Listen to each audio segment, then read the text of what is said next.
Welcome back, everybody. This is Matt from RVTravelAdventures.com with another campsite review for you. Today we're talking about Wekiwa State Park, just north of Orlando. Super popular place in the Central Florida area. We're going to take it through our standard campsite rating system.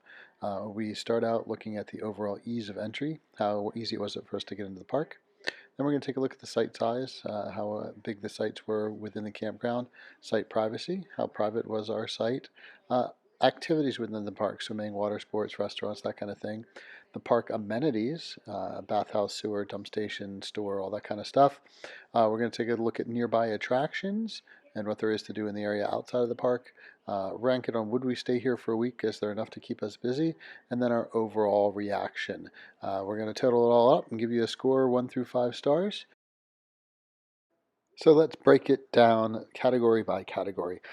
Our first category is ease of entry. The park was super easy to get into once we were into the park.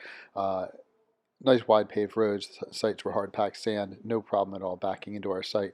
One thing to keep in mind with Wekiwa State Park, it is very popular in the summer. It is notorious for being at capacity for day guests within 5 minutes of opening.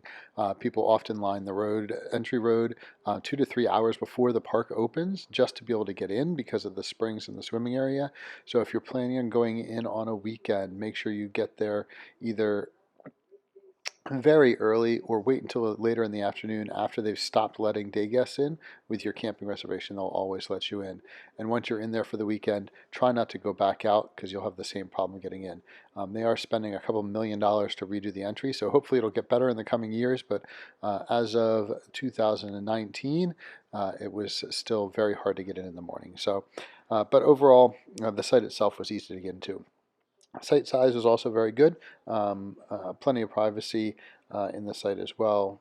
We were able to see across the campground directly across the street from us. We had some loud guests over there, so that was our only issue with the actual site that we were in. Other than that, the site was plenty private for us. Um, Activities within the park. This was fantastic. So you have the swimming area, which is great in the summer.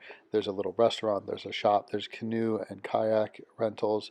There's also a shuttle that'll take you way up the stream, so you can just kind of paddle back down leisurely, or you can just paddle out and back along the springs and the creek area.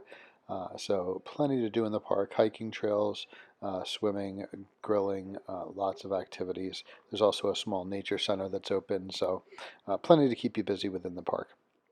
Well, the amenities were fine as far as the bathhouse.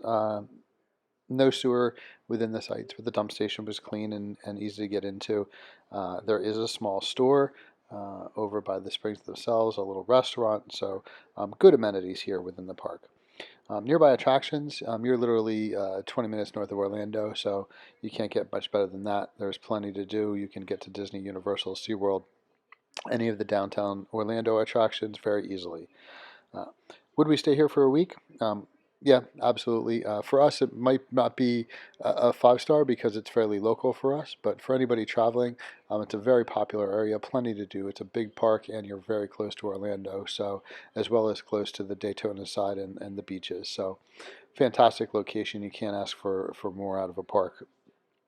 Overall reaction, we really enjoyed our stay here. It was just a short holiday weekend for us. We were up there on the 4th of July.